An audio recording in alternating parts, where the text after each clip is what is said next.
ஆண்டவர் இயேசுவினுடைய இனிமையான நாமத்திலே பிரியமான சகோதரிகளே, சகோதரங்களே, நாங்கள் எல்லோரும் திருவருகை காலத்தினுடைய 2ஆம் வாரத்துக்குள்ளே நுழைகின்றோம். இந்த 2ஆம் வாரம் அமைதியின் வாரம் என்று அழைக்கப்படுகின்றது. எனவே இன்றைய நாளிலே அமைதியை பற்றி தியானிக்கவும் செவிக்கவும் உங்களை அழைத்து நிற்கின்றேன். நாங்கள் வாழுகின்ற உலகத்தை பாருங்கள். எல்லா வகையான கொடூரங்களாலும் அழிவுகளினாலும் பிளவுகளினாலும் வன் செயல்களினாலும் தாக்குண்டு அமைதியை தொலைத்து நிற்கின்றது. நாங்கள் வாழுகின்ற இந்த பூமி பந்து வரலாறு கண்டிராத துன்பியல் வாழ்க்கை முறையினால் மனித சமூகத்தை நாளும் பொழுதும் அழித்து கொண்டு இருப்பதை நாங்கள் பார்க்கின்றோம். அண்மையிலே எங்களுடைய நாட்டிலும் ஏன் நமது பகுதிகளிலும் பல அனர்த்தங்களை நாங்கள் சந்தித்தோம், அழிவுகளை அனுபவித்தோம், இடப்பெயர்வுகளை பார்த்திருக்கின்றோம். மக்களினுடைய இயல்பு வாழ்க்கை பாதிக்கப்பட்டு அவல நிலைகள்தான் அவர்களுடைய வாழ்க்கையாக மாறிவிட்டதை நாங்கள் பார்த்திருக்கின்றோம்.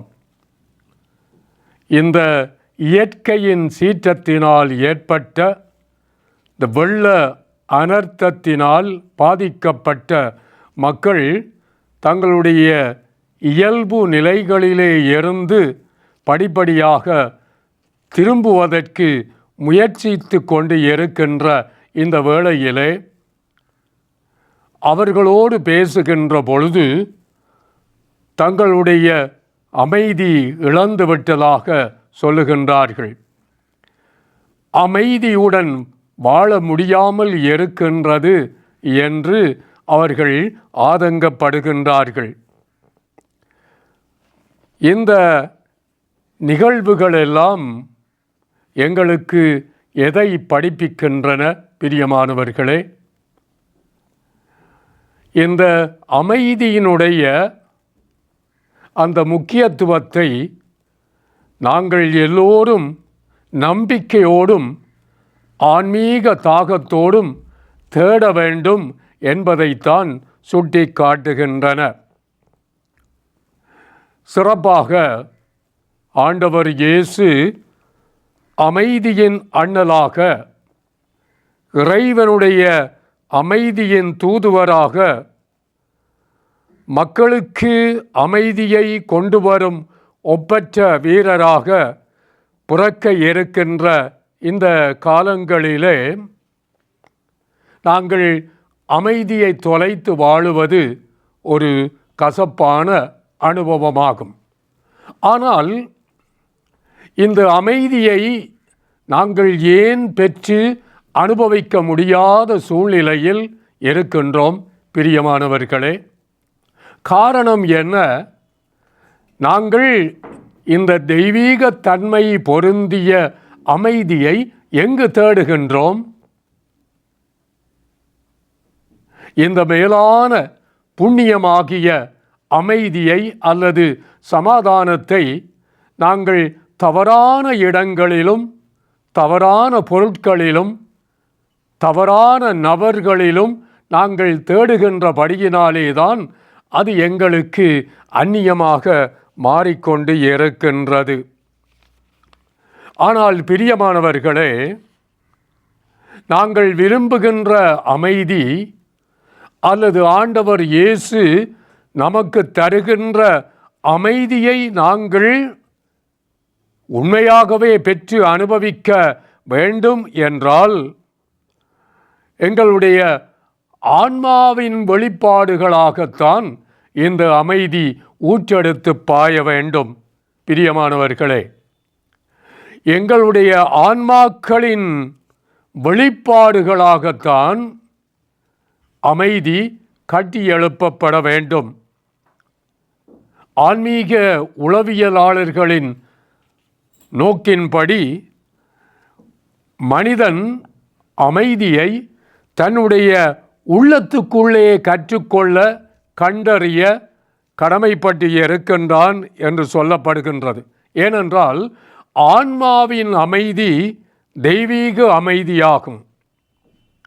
ஆன்மாவின் அமைதி தெய்வீக அமைதியாகும். ஆண்டவர் இயேசுவினுடைய அந்த பிறப்பு கொண்டு வருகின்ற அமைதியும் தெய்வீகமாகும். பிரியமானவர்களே, ஆகவே எங்களுடைய வாழ்வில், எங்களுடைய கிறிஸ்தவ வாழ்வில், எங்களுடைய நம்பிக்கை வாழ்வில் இந்த அமைதியற்ற நிலைகளை நாங்கள் உள்ளுக்கும் வெளியிலும் அனுபவிப்பதனுடைய முக்கியமான காரணங்கள் என்னவென்றால், நம்முடைய அமைதியற்ற எண்ணங்கள், எதிர்மறையான சிந்தனைகள் எங்களுடைய அமைதியிலே இருக்கக்கூடிய, அகத்திலே இருக்கக்கூடிய அந்த அமைதியை குலைத்து கொண்டே இருக்கின்றன. பிரியமான சகோதரர்களே, சகோதரிகளே,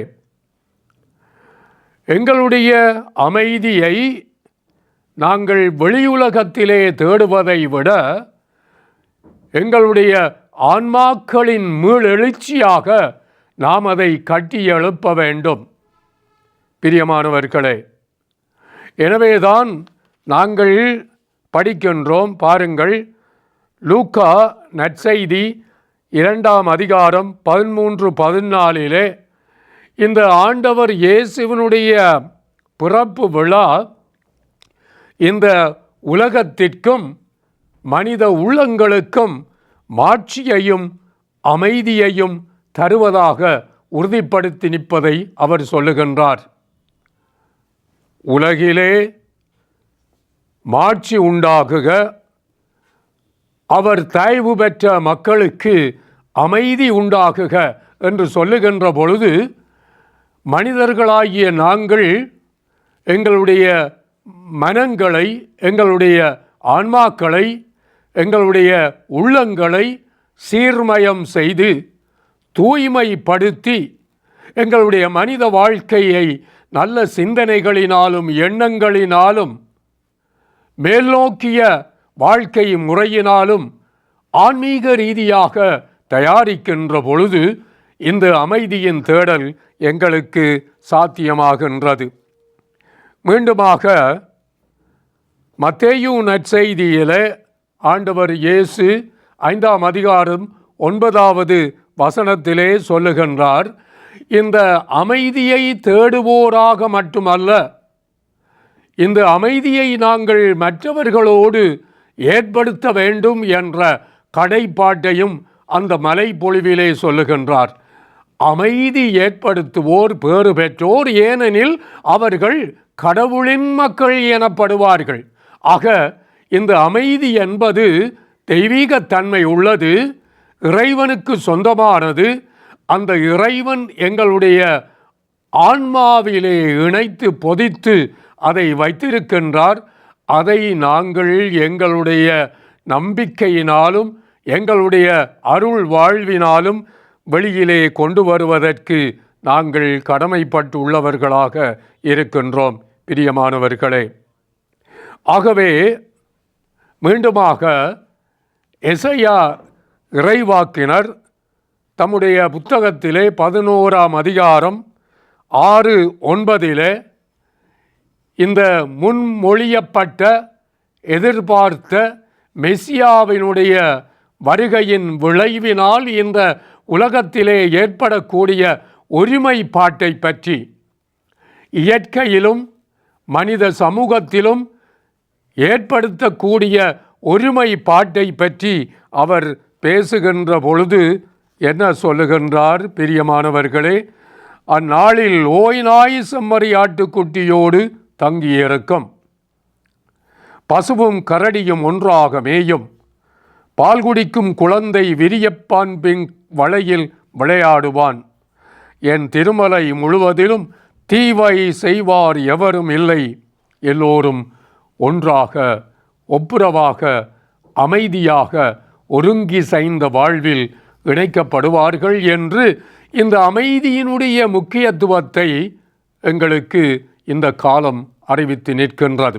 எனவே திருவருகை காலத்தினுடைய 2ஆம் வாரமாகிய அமைதி வாரத்துக்குள் நுழைகின்ற எங்களுக்கு வெறுமையாக அமைதியை தேடுகின்றவர்களாக மட்டுமல்ல, எங்களுடைய உள்ளங்களிலே அமைதி தங்குவதில்லை என்பதற்குரிய காரணங்களையும் கண்டடைய வேண்டும். ஏன் எங்களுடைய உள்ளங்களிலே அமைதியற்று போகின்றது என்பதை நாங்கள் கேட்டு அறிந்து எங்களுடைய வாழ்க்கை முறைகளை மாற்ற வேண்டும். எங்களுடைய ஆன்மாக்களிலே இருக்கக்கூடிய அழுக்குகளை நாங்கள் கழுவ வேண்டும். மற்றவர்களுடைய வாழ்க்கையிலே அமைதியற்ற சூழ்நிலைகளை ஏற்படுத்தக்கூடிய கிறிஸ்தவ மறைக்கு எதிரான முரண்பாட்டு வாழ்க்கை முறைகளை நாங்கள் விட்டுவிட வேண்டும். எண்ணங்களாலும் தூய சிந்தனைகளினாலும் ஆன்மீக வாஞ்சையினாலும் ஆண்டவர் இயேசுவை நான் நிச்சயமாக என்னுடைய உள்ளத்திலே சிறைபிடித்து அவர் தருகின்ற அமைதியிலே வாழ வேண்டும் என்ற அந்த நோக்கோடு அமைதியை விரும்புகின்றவர்களாக மட்டுமல்ல, ஆண்டவர் இயேசு தரப்போகின்ற அந்த அமைதியை எங்கள் உள்ளங்களிலே அனுபவித்து அவற்றை எங்களுடைய ஆன்மாவிலே சுவைத்து அந்த ஆன்மாவிலே இருந்து வெளிப்படக்கூடிய அரும்பெரும் கொடையாக அதை வெளிக்கொணர்ந்து நாங்கள் வாழுகின்றவர்களோடும் எங்களுடைய சமூகங்களோடும் நாங்கள் பகிர்ந்து வாழுகின்ற பொழுதுதான் இந்த 2 நிலைகள் எங்களுக்கு சாத்தியமாகின்றது. 1, நாங்கள் விரும்புகின்ற அமைதி கிடைக்கும். 2, நாங்கள் மற்றவர்களோடு பகிர்வதற்கு ஆசைப்படுகின்ற அமைதியும் எங்களுடைய வாழ்க்கையின் சொத்தாகும். ஆகவே அமைதியை நாடுவோம், அமைதியை தேடுவோம், அமைதியின் தூதுவர்களாக செயல்படுவோம். ஆண்டவருடைய பிறப்பின் பொழுது உலகிலே மாட்சி உண்டாகுக, நல்மனம் உள்ளவர்களுக்கு அமைதியுமாகுக என்ற அந்த விண்ணோர்களுடைய பரிவார பாட்டுகளோடு சேர்ந்து நாங்களும் இறைவனை மாட்சிப்படுத்தவும் அவருடைய அமைதி கிடைக்கக்கூடிய உள்ளங்களை நாங்கள் தயாரிக்கவும் எங்களுடைய ஆன்மாக்களை தெய்வீகமாக மாற்றிக்கொள்ளவும் வரங்கேட்டு இந்த வாரம் முழுவதும் மன்றாடுவோம்.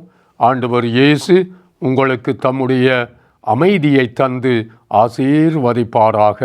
ஆமென்.